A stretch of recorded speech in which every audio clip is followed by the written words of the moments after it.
দর্শক, এখন আমি আছি আমাদের মিস্টার আসাদ ট্রেডার্সে কবুতরের খামারে। তো কবুতরের খামারের যে সার্বিক অবস্থা আজকে আপনাদের এটা দেখাবো এবং সেই সাথে কিছু গুরুত্বপূর্ণ বিষয় আপনাদের সাথে শেয়ার করবো। সম্পূর্ণ ভিডিওটা দেখবেন, তাহলে কবুতর সংক্রান্ত অনেক ব্যাপারই বুঝতে পারবেন। তো আমি এখন খামারের ভিতরে যাব এবং ওইখানেই আপনাদের সাথে বাকি কথাগুলো হবে। আমার সাথে আসেন।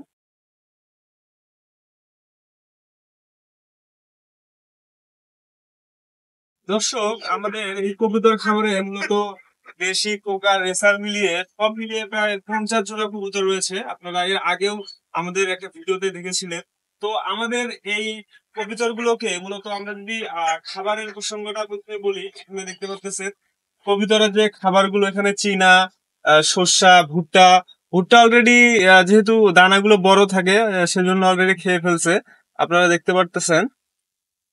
কিন্তু বাকি যে জিনিসপত্রগুলো আছে এগুলো কিন্তু আছে, এবং এর বাইরেও আমরা মেডিসিন যেগুলো ইউজ করে থাকি সচরাচর এগুলো ইউজ করি। এবং আপনারা যদি ডেডিকেটেড কোনো ভিডিও চান আসলে কি কি উপাদান দিয়ে কবুতরের খাদ্য একটা ব্যালেন্স ফিট বানানো যায়, এরকম একটা ভিডিও যদি চান তাহলে আমাদের এই ভিডিওর কমেন্টে জানাবেন, তাহলে আমরা কবুতরের যে ফিড এই সংক্রান্ত একটা ভিডিও আপনাদের জন্য বানাবো ইনশাল্লাহ। তো দর্শক, দেখবো এখন যে এই খোপগুলোর কি অবস্থা, এখানে কোনো বাচ্চা আছে কিনা। তো এদিকে মূলত দেখতে পাচ্ছি একটা বাচ্চা আছে।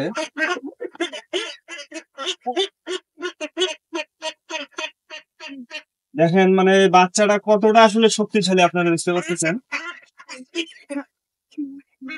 দেখতে পাচ্ছেন মাশাআল্লাহ, বাচ্চার গ্রোথ অনেক ভালো। তো মূলত এগুলো আর কয়েকদিনের মধ্যে এগুলোকে নিয়ে যাওয়া হবে। মূলত এই বাচ্চাগুলোকে এখানে রাখা হয় না, ঠিক আছে, এগুলো আমরা একটা সময় বিক্রি করে দিই। যখন সবকিছু মিলে আরো বাচ্চা হবে তখন মূলত সবগুলোকে একসাথেই আমরা বিক্রি করে দেবো। রাখলাম।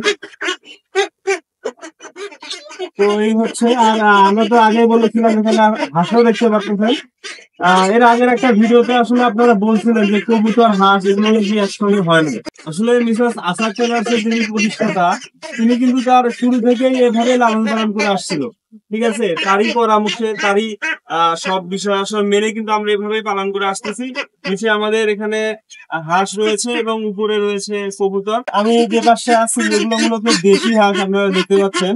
এবং আমার এপাশে যে হাঁসগুলো দেখতে পাচ্ছেন বেলজিয়াম এবং চিল হাঁস, এগুলা মূলত এখনো বাচ্চা। হ্যাঁ, এগুলো এখনো ওইভাবে বড় হয় নাই। এর আগের একটা ভিডিওতে যখন এরা একদম বাচ্চা ছিল, বাচ্চা অবস্থায় নিয়ে আসা হয়েছিল, ওই সময় আপনাদের একটা ভিডিওতে আমরা দেখাইছিলাম। এখন এই হাঁসগুলোর এই অবস্থা দেখতে পাচ্ছেন। তো যাই হোক, আজকে মূলত আমাদের ভিডিওর বিষয় ছিল কবুতরের যে সাময়িক অবস্থা, আমাদের আশা টেরাসের কবুতর খামারের যে কবুতরগুলোর সাময়িক অবস্থা, এই বিষয়গুলো নিয়ে। তো প্রথমে আপনাদের বললাম খাবারের কথাটা, যে কি কি দিয়ে মূলত খাবারগুলো আমরা বানাই, এবং এর বাইরেও যদি আপনারা ডেডিকেটেড কোনো ভিডিও চান তাহলে এই ভিডিওর কমেন্টে আমাদের জানাতে পারেন। এবং সেই সাথে আমি বললাম আমাদের এই খামারে কোন কোন জাতের কবুতর রয়েছে, মূলত রেসার রয়েছে, কোকা রয়েছে, দেশি রয়েছে। দর্শক, যেহেতু এখানে 50 জোড়া কবুতর রয়েছে, এগুলো কিন্তু বাচ্চা একই সময় হয় না, দেখা যায়। যেমন আমাদের এই খোপে আপনারা দেখতে পাচ্ছেন মাত্র ডিম আছে, এখানে তাপ দিচ্ছে। এবং এরপরে এই দিকে আবার দেখা যাচ্ছে আমাদের এই খোপটায় আবার বাচ্চা রয়েছে। যদি একটু দেখাই আপনাদের, মানে এক এক সময় এক এক খোপে দেখা যায় এগুলোর বাচ্চা। এই বাচ্চাটা আপনারা দেখতে পাচ্ছেন, এখানে মূলত ভিতরে আরো একটা বাচ্চা রয়েছে।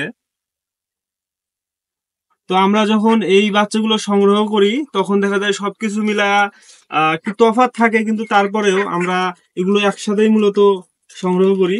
তো এটা এখন ভিতরে রাখতেছি।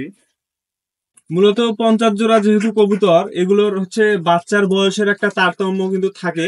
কিন্তু এই জিনিসটা আবার আমরা হিসাব নিকাশ করেই আসি, এবং আসার পর এখান থেকে বাচ্চাগুলো সংগ্রহ করি। তখন দেখা যায় কোনো কোনো বাচ্চার বয়স 2-1 দিন বেশি কম এরকম। যেমন এটা দেখলেন ছোট, এখানে আবার দেখতেছেন যে হচ্ছে তাপ দিচ্ছে, এটা থেকে আবার বাচ্চা বের হবে। তো এই বিষয়গুলো মেনটেন করে আসলে বাচ্চা আমরা সংগ্রহ করি, এবং কোনো কোনো সময় স্থানান্তরিত হয়, এবং কোনো কোনো সময় এই বাচ্চাগুলো আমরা বিক্রি করে দেই। দর্শক, ওই দিকের খোপ গুলো দেখলাম, এখন এই দিকের যে অবস্থা এটা আপনাদের দেখাবো।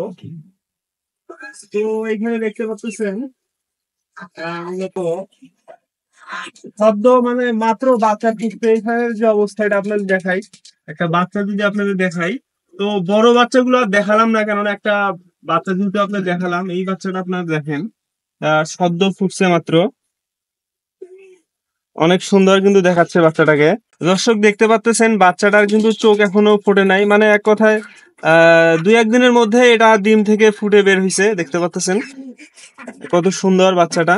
তো এটা এখন রেখে দেই এখানে। এখানে আরো একটা বাচ্চা রয়েছে দর্শক। তো এইদিকে আমাদের এই খুবই এখন দেখতে পাচ্ছেন ডিম কিন্তু আছে। তো এই ডিম যদি নিয়ে দেখি, এখানে আবার একটা জিনিস খেয়াল করে দেখেন, এখানে কিন্তু কোনো কবুতর নাই। তো আসলে ডিম থাকলে কবুতর কিন্তু থাকেই, কিন্তু এখানটায় নাই। এবং এখানটায় আপনারা শব্দ শুনতে পাচ্ছেন কিনা জানি না, তবে আমি শুনতে পাচ্ছি। মূলত ভিতরে ঝুঁকতেছে, মানে এটা হচ্ছে ডিম, দুটা ডিমই নষ্ট। এর কারণে আর কি কবুতর এখানে তাপ দিচ্ছে না।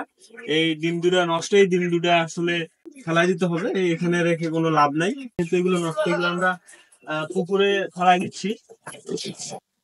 মাছ আবার খাচ্ছে, এরকম কোনো সাবজেক্ট থাকার পরে বললাম আসলে এই ডিমগুলো এখানে রাখাটা ঠিক না। তো দর্শক, এই ছিল মূলত আমাদের আজকে কবুতরের খামারের সার্বিক অবস্থা।